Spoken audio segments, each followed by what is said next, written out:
সুবিধা, তাদের কি প্রাপ্য অধিকার, সেগুলো আমরা তাদের সাথে মতামত নিয়েছিলাম।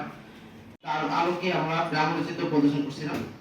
পরের দিন আমরা চতুর্থ দিন আমরা গঙ্গা তোলা দিয়ে আমরা ধন্যবাদ জানাই এবং আমাদের মৎস্য খাত যেন আরো অগ্রগতির দিকে ধাবিত হয় সে আলোকে আমার এই আজকে বক্তব্য ব্যবস্থা নেব। আপনারা যাতে অবাধে মাছ শিকার করতে পারেন, নিয়ম অনুযায়ী যাতে আপনারা সবকিছু কোথায় আছে ময়ূরে সবাই এসে অবস্থান করছে নাকি। অনেক সময় আমরা ফিল্ডে না স্যারকে ধন্যবাদ জানাচ্ছি, আমাদের ওসি মহোদয়কে ধন্যবাদ জানাচ্ছি, আমাদের তত্ত্বাবধান ধন্যবাদ জানাচ্ছি, আমাদের যিনি সাংবাদিক বিন্দু আছেন সবাইকে ধন্যবাদ জানাচ্ছি। পুরস্কার গ্রহণ করছেন একাডেমিক সুপারভাইজার স্যার।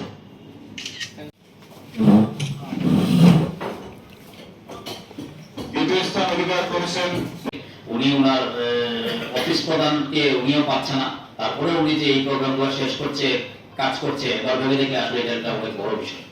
আমাদের আজকে প্রোগ্রামটা সফল হয়েছে। আমরা 7 দিন ব্যাপী প্রোগ্রামে আমাদের সবাই জানে। আসসালামু আলাইকুম। আমাদের 25